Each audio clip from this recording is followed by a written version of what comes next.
बिस्मिल्लाहिर्रहमानिर्रहीम। अल्लाहु अल्लाहु अकबर वलिल्लाहिल हम्द।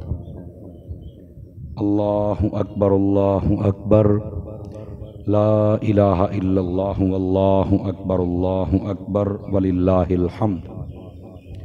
अल्लाहु अकबर ला इलाहा इल्लल्लाहु अल्लाहु अकबर वलिल्लाहिल हम्द। अल्हम्दुलिल्लाहि रब्बिल आलमीन वस्सलातु वस्सलामु अला खातमिल अंबियाइ वल मुरसलीन अम्मा बाद फ़अऊज़ु बिल्लाहि मिनश शैतानिर रजीम। बिस्मिल्लाहिर्रहमानिर्रहीम। इन्ना अअतैनाकल कौसर फसल्लि लिरब्बिक वन्हर इन्न शानिअका हुवल अब्तर। आमन्तु बिल्लाहि सदक़ल्लाहुल अज़ीम व बल्लगना रसूलुहुन नबियुल करीमुल अमीन। इन्नल्लाह व मलाइकतहु युसल्लूना अलन नबी या अय्युहल्लज़ीना आमनू सल्लू अलैहि वसल्लिमू तस्लीमा। दुरूद पाक मोहब्बत के साथ सभी हज़रात पढ़ लीजिए। अस्सलातु वस्सलामु अलैका या सय्यिदी या रसूलल्लाह व अला आलिका व अस्हाबिका या सय्यिदी या हबीबल्लाह।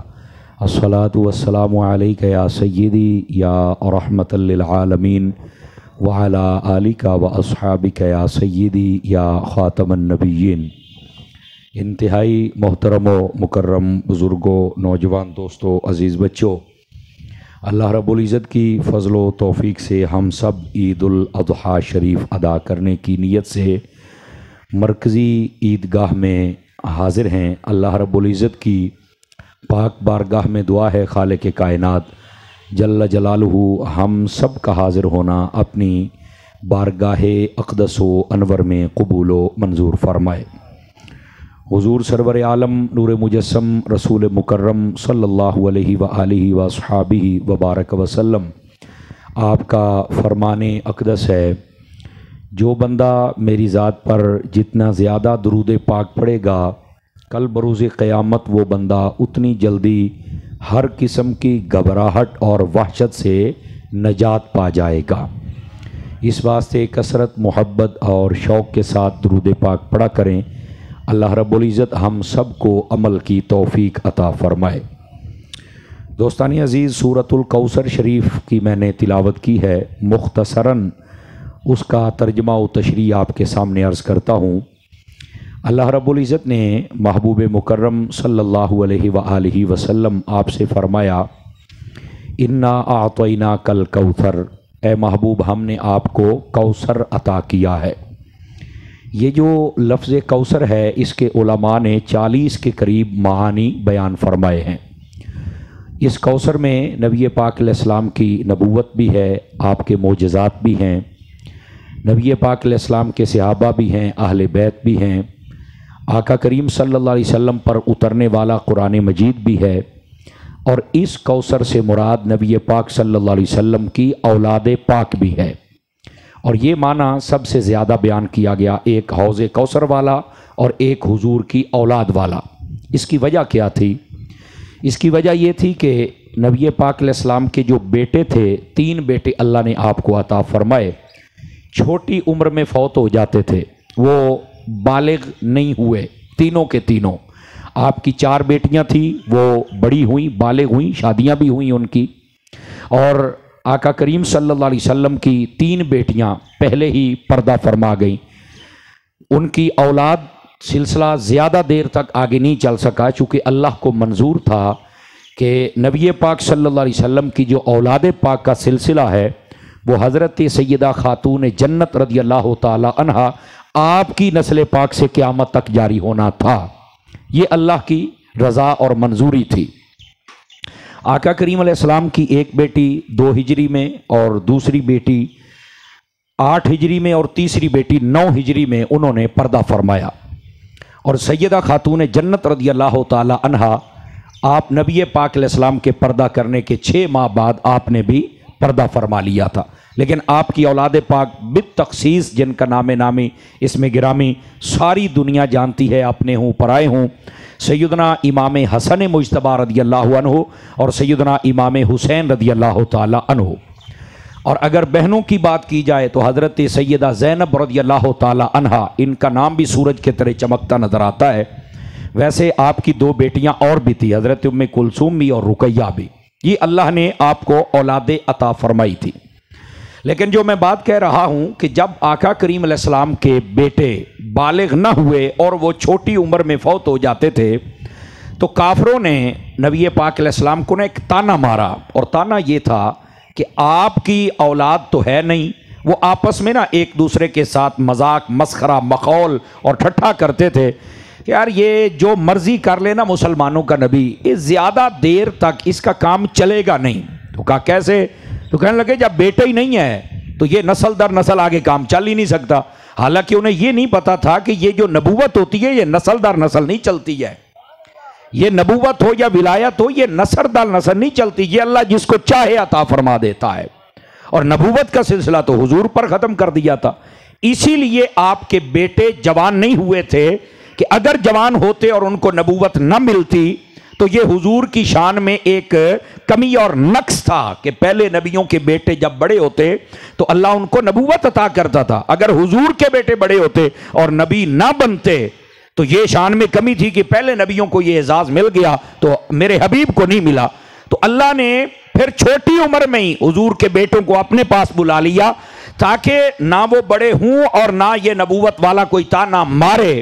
लेकिन फिर दूसरा सवाल ये, अल्लाह ने बेटे दिए ही क्यों? बेटे दिए इसलिए थे कि कोई ये ना कह सके कि इस नबी के अंदर या इसके खून में ये ताकत ही नहीं कि बेटे पैदा कर सके।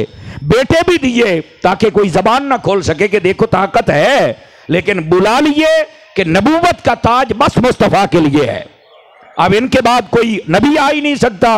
तो इसलिए बेटों को बुला लिया अपने पास। और यहां पर काफरों ने जब ताना मारा कि जब नबी के बेटे नहीं है तो ये काम आगे चलेगा ही नहीं, लेकिन उन्हें ये तो नहीं पता था ना कि यहां पर तो अबू बकर जैसे आ जाएंगे, नबी पाक अलैहिस्सलाम के सच्चे गुलाम, हजरत उमर जैसे, हजरत उस्मान जैसे, मौला अली जैसे, अशरा मुबशरा, तलहा, जुबैर, ओहद वाले, बदर वाले, खंदक वाले, हुनैन वाले, तबूक वाले, ये सारे के सारे जब सिलसिला लेके चलेंगे तो फरमाया सूरज के आगे तो बादल आ सकता है लेकिन मेरे दीन को कोई नहीं गिरा सकता है।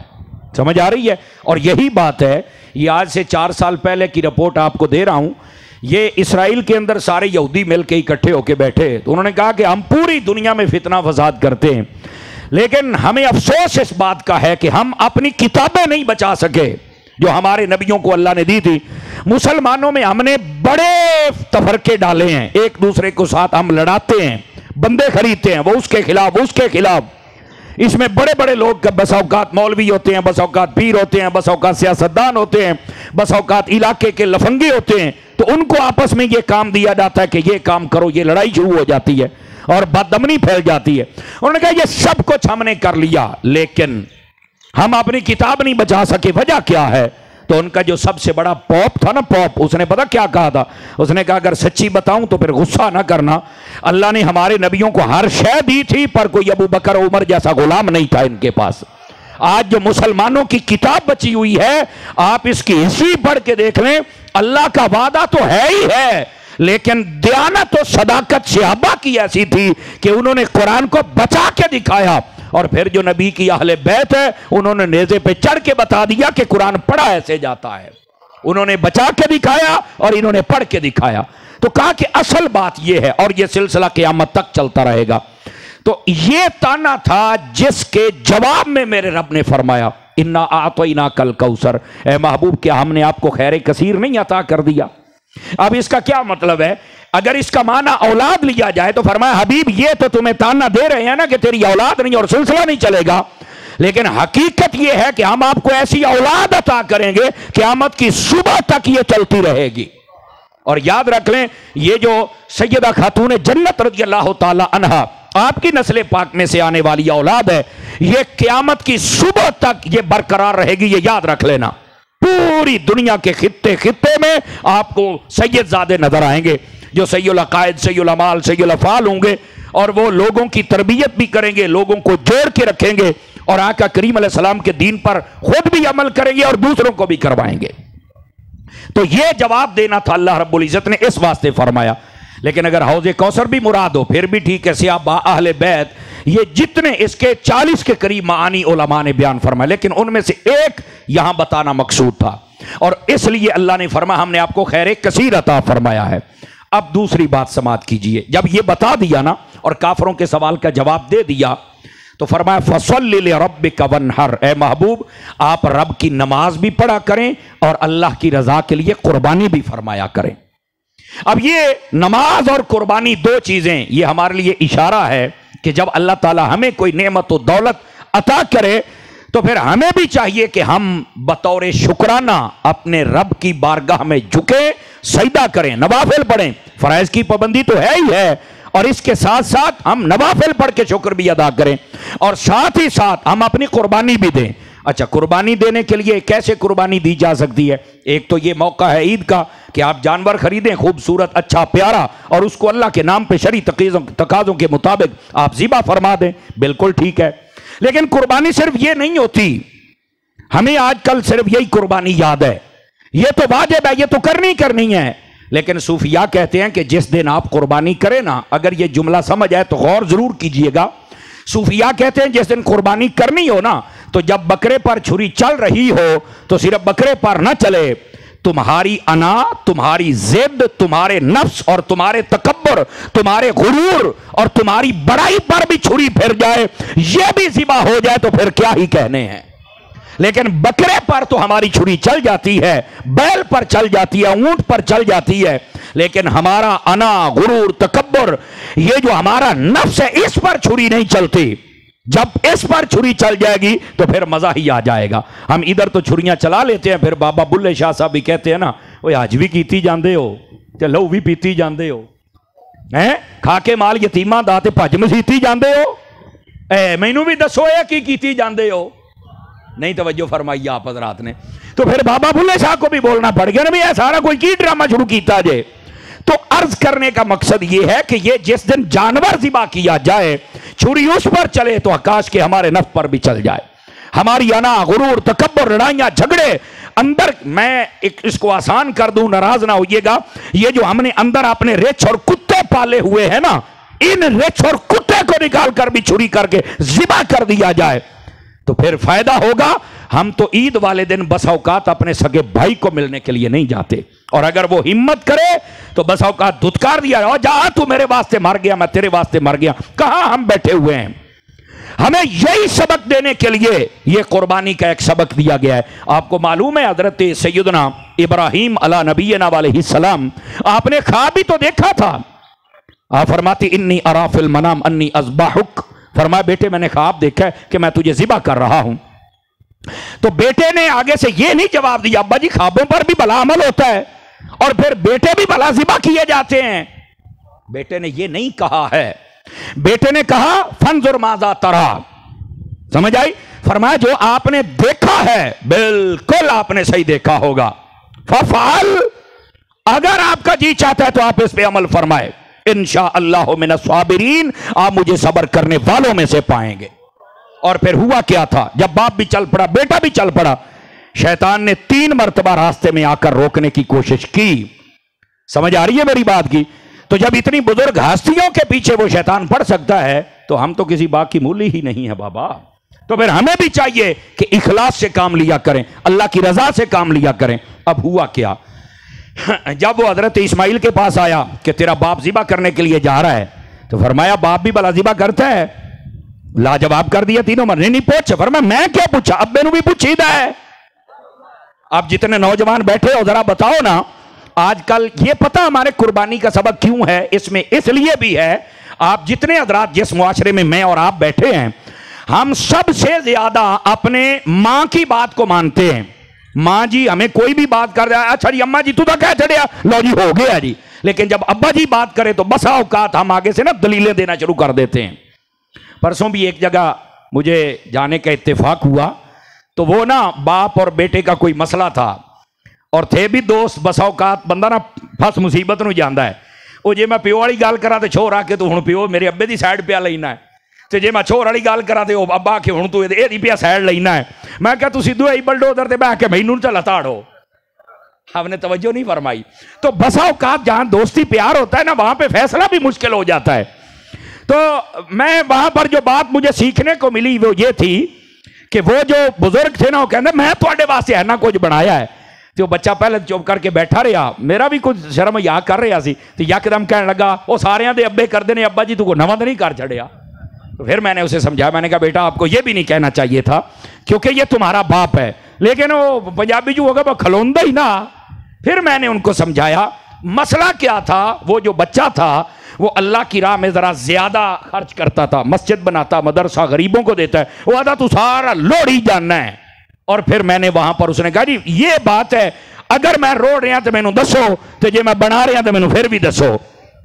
तो मैंने फिर वहां एक बुजुर्ग की बात सुनाई। एक बुजुर्ग से किसी ने पूछा कि आज लोग कहते हैं हमारे पास इज्जत नहीं, पैसा नहीं, हमारे पास सुकून नहीं, तो ये कैसे मिल सकता है? तो फरमाया ये तो फ्रीयों में बिकता है, तुम लेते नहीं हो। तो उसने कहा वो कैसे? फरमाया लोगों को सुकून दिया कर तो तुझे मिल जाएगा, लोगों को इज्जत दिया कर तो तुझे मिल जाएगी, गरीबों पर खर्च किया कर अल्लाह तुझे अता कर देगा। ये उस बुजुर्ग ने बड़ी सादा सी बात कह दी। और फिर मैंने भी उन्हें जब समझाई, और अहादीस से तो ये बात बल्कि यहां तक है, ये मुझे मफहूम याद आ रहा है, फरमाया कि जो बंदा अल्लाह की राह में खैरात करे, फरमाया मैं कसम उठा के कहता हूं उसका माल कभी कम नहीं हो सकता, अल्लाह उसमें बरकत ही अता फरमा देता है। तो अर्ज करने का मकसद यह है कि ये जो बाप बेटे की गुफ्तगू है ना, असल ये कुर्बानी है। हमें वो बकरा याद रह गया है, हालांकि वो बकरा जो दुम्बा वो तो बतौर फिदिया के आया था, आया ज़िबा हुआ और उसका तो काम हो गया जो होना था। असल बाप बेटे की जो गुफ्तगू है वो असल कुर्बानी है। और ये हमारे लिए एक निसाब है कि हम भी अपने बाप की जरा कदर करने की कोशिश करें, हम भी उसकी बात को मानने की कोशिश करें। नबी रहमत सल्लल्लाहु अलैहि वसल्लम ने यहां तक फरमाया, जरा गौर से सुनिएगा। आका करीम अलैहिस्सलाम के पास एक शख्स आया, उसने कहा जी ये मेरा बेटा है और अपनी चीजें मुझसे रोक लेता है, या अपनी चीजें मुझे नहीं देता है और मुझे बड़ी तकलीफ होती है। तो आका करीम अलैहिस्सलाम ने उसे बुलाया, समझाया। हदीस शरीफ में मफहूम ज्यादा है लेकिन मैं क्लोज कर रहा हूं। हुजूर ने फरमाया अंता व मालुका ले अबी का, फरमाया तू भी इसका है और तेरा माल भी इसका है। मतलब क्या है? जैसे तू अपने बाप का बेटा है वैसे तेरा माल भी तेरे बाप का है। तेरा बाप जब चाहे जितना चाहे अपनी जरूरत के लिए ले सकता है और तू रोक भी नहीं सकता है। लेकिन यहां पर अमूमी तौर पे देखा गया कि अपने वालिद के साथ जवाबी कार्रवाई होती है और जुमले थोड़ा तल्ख बच्चे बोल जाते हैं। अपने वालिद के साथ कभी तल्ख जुमले ना बोलना। मेरे आका करीम अलैहिस्सलाम ने इरशाद फरमाया बर्रु आबाअकुम तबर्रु अबनाअकुम, फरमाया अपने माँ बाप की इज्जत करो ताकि तुम्हारे बच्चे तुम्हारी इज्जत करें। मैं अक्सर पंजाबी च कहता हूं ना कि कमेटी जे कमेटी ए जिवें दी पाउणी है उंज दी निकलनी है। हुण मर्जी तुहाडी है किहो जी कमेटी पाना चाहते हो।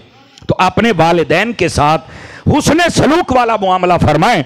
और कोई बात समझ नहीं भी आती, हुजूर ने 3 मरतबा फरमा व इन ज़ुलिमक व इन ज़ुलिमक व इन ज़ुलिमक, फरमा अगरचे जुल्म किया जाए, जुल्म किया जाए, जुल्म किया जाए, बिल्कुल कहा। फरमा फिर भी तुम अपने वालिदैन के साथ किसी किस्म की बदतमीजी कर सकते नहीं, ये हमें हुक्म है। और हजरत सैयदना इस्माइल अला नबीना अलैहि सलाम आपने यही बात की और फिर अल्लाह ने आपको शर्फ कैसा अता फरमाया। तवज्जो हो तो सुना दूं आप हजरात को। हजरत इस्माइल अलैहिस्सलाम जब आपको लिटा लिया गया, छुरी ऊपर चल रही है लेकिन छुरी काट नहीं रही, तो आसमानों से मतलब जैसे ऊपर से एक आवाज आई, अल्लाहु अकबर अल्लाहु अकबर। ये जो हम तस्बीह पढ़ते हैं ना, ये कैसे बनी है ये भी सुन लीजिए। ये जब पढ़ी ना तो हजरत इब्राहिम अलैहिस्सलाम समझ गए भाई लगता है कि मेरी कुर्बानी कबूल हो गई है, तभी ये आवाज आई है। और आप पहचान गए, चूंकि पहले भी आपके पास जिब्राइल पाक तशरीफ लाते थे, भाई ये आवाज तो जिब्राइल की है, ये अल्लाहु अकबर का है। ये मस्जिद की खिदमत के लिए आ रहे हैं जी, ये मस्जिद की खिदमत के लिए आ रहे हैं। आप जरा जल्दी कर लें, इंशाअल्लाह पूरे वक्त पर अल्लाह के फजल से जमात कायम होगी। 10 मिनट बाकी हैं, आप जरा इधर भी खिदमत कर लें और तवज्जो मेरी तरफ रखें ताकि मैं ये बात भी समझाने में कामयाब हो सकूं आपको। तवज्जो फरमाइए। तो जब आपने आवाज सुनी कि ये तो सैयदना जिब्राइल अमीन अलैहिस्सलाम आपकी आवाज आ रही है, तो आपने समझ लिया कि मेरा काम हो गया है। लेकिन जब इतनी बात हुई ना, तो हजरत सैयदना इब्राहिम अलैहिस्सलाम ने फरमाया ला इलाहा इल्लल्लाहु वल्लाहु अकबर, अल्लाह के अलावा कोई माबूद नहीं है, बस अल्लाह ही सबसे बड़ा है। आपने ये फरमाया। जिब्राइल अमीन अलैहिस्सलाम ने पहली बात अल्लाहु अकबर अल्लाहु अकबर, हजरत इब्राहीम अलैहिस्सलाम ने ला इलाहा इल्लल्लाह वल्लाहु अकबर, और जब नीचे से हजरत सैयदना इस्माइल अलैहिस्सलाम ने सुना, जिनके आंखों पर भी पट्टी बंधी हुई थी और हाथ भी बंधे थे, उल्टे लेटे हुए थे, जब उन्होंने सुना ना तो उन्होंने भी कहा अल्लाहु अकबर वलिल्लाहिल हम्द। फरमाया अभी मेरा भी काम हो गया है। फरमाया बड़ी जात तो अल्लाह की है और मैं शुक्र भी उसी का अदा करता हूं कि मैंने उसकी रजा पर राजी रहने का वादा कर लिया था, तो मेरे रब ने भी मेरे ऊपर अपना फजल फरमा दिया था। दोस्तानी अजीज, तो ये है अगर बाप बेटे की बात मान ली जाए और बेटा बाप की बात मान ले तो अल्लाह ताला उन दोनों पर अपना फजल फरमा देता है। लेकिन हमें सिर्फ और सिर्फ एक कुर्बानी याद रह गई, जानवर याद रह गया, और ज्यादा से ज्यादा फ्रिज में कितने दिन गोश्त रखना, किमें बचाना है, किमें आना है, किमें जाना है, ये सामने याद रह गया। मेरे अजीज, ये जो कुर्बानी का दिन होता है ना, ये ना तो गोश्त समेटने का दिन है और ना ही ये गोश्त खाने का दिन है, ये याद रख लीजिए। तो आप कहेंगे ये किसका दिन है? मेरे अजीज, मेरे भाई, ये इसार और जज्बे का दिन है।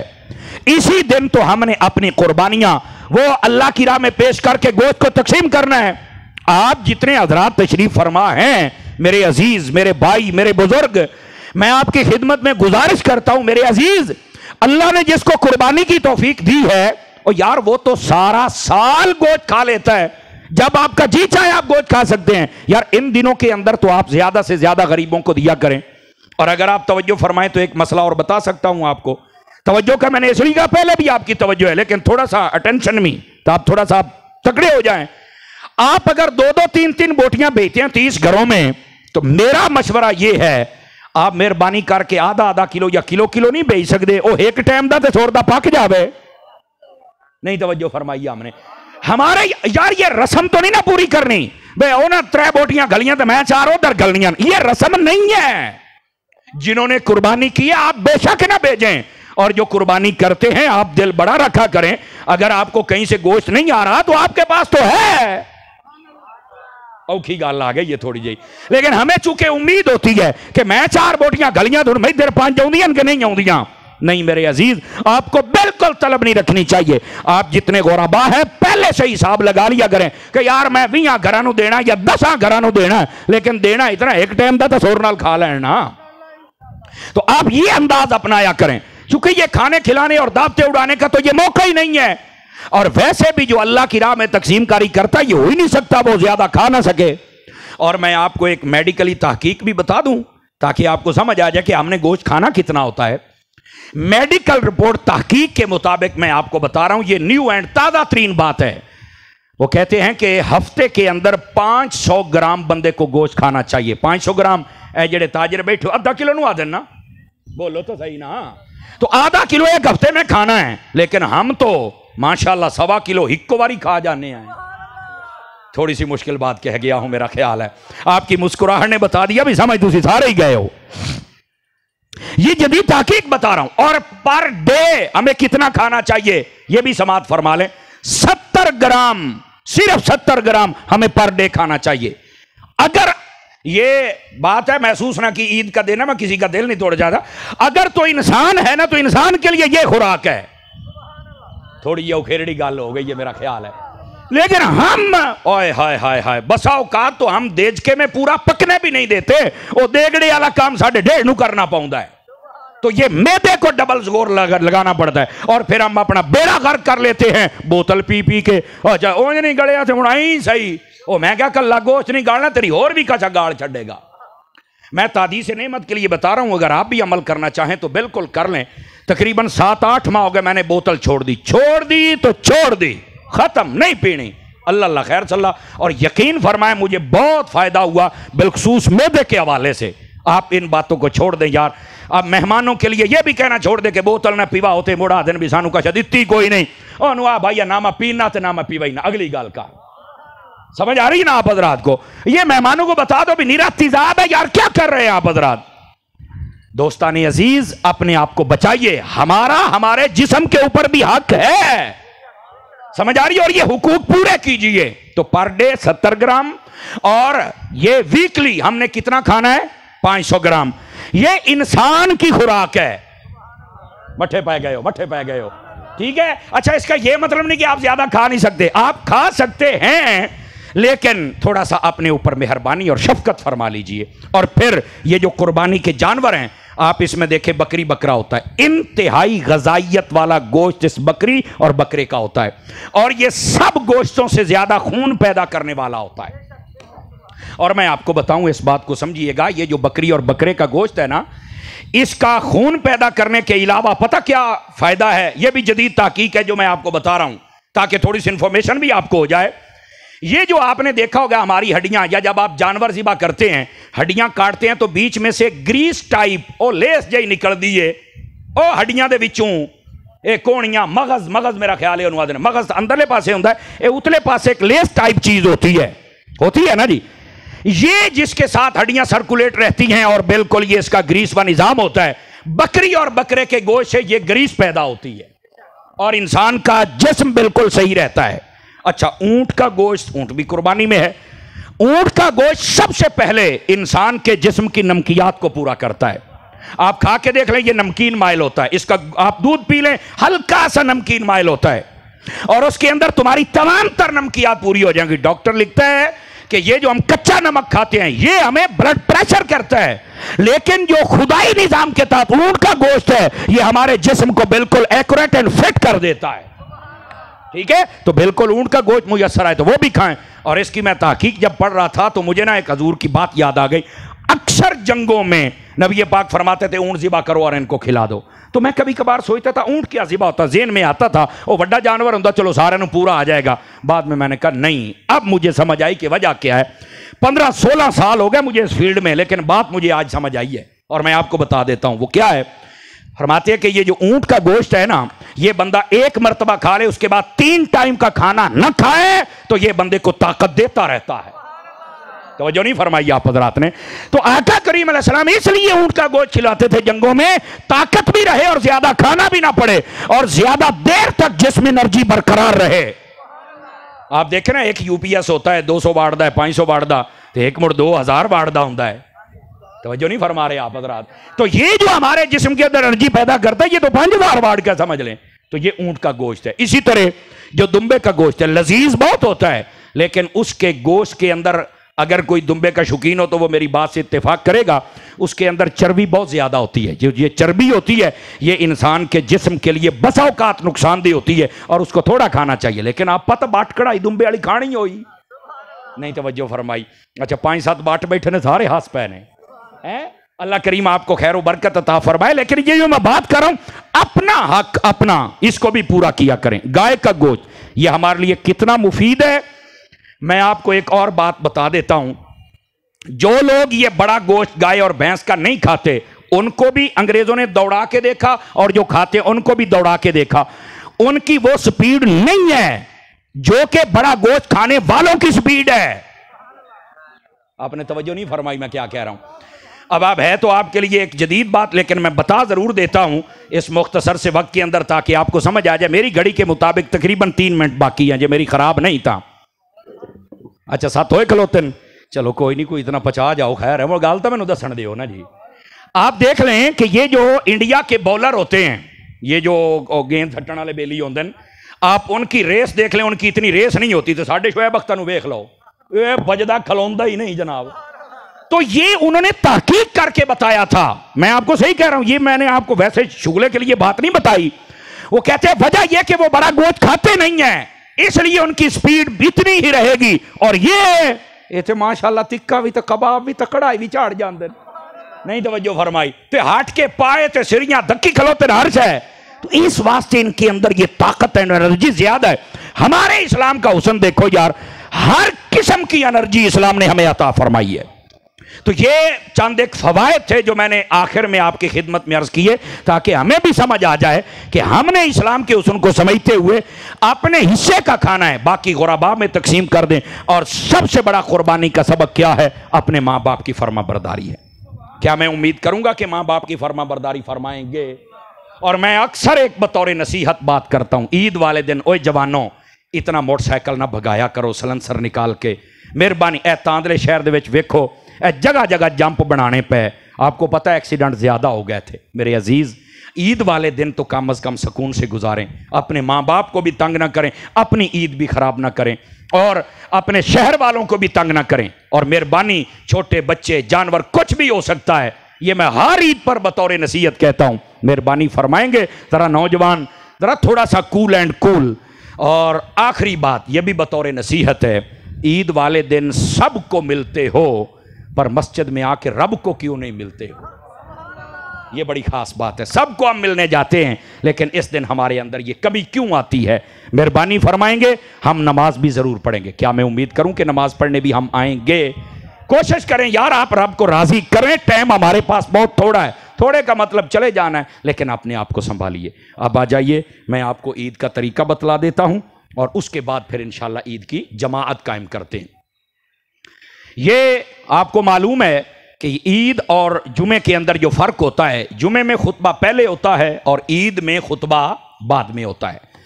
ये जो रकातें होती हैं दो ही होती हैं, 2 रकात नमाज ईदुल अज़हा वाजिब, ज़ायद 6 तकबीर होंगे। आपने कहना पीछे से इमाम के अल्लाहु अकबर।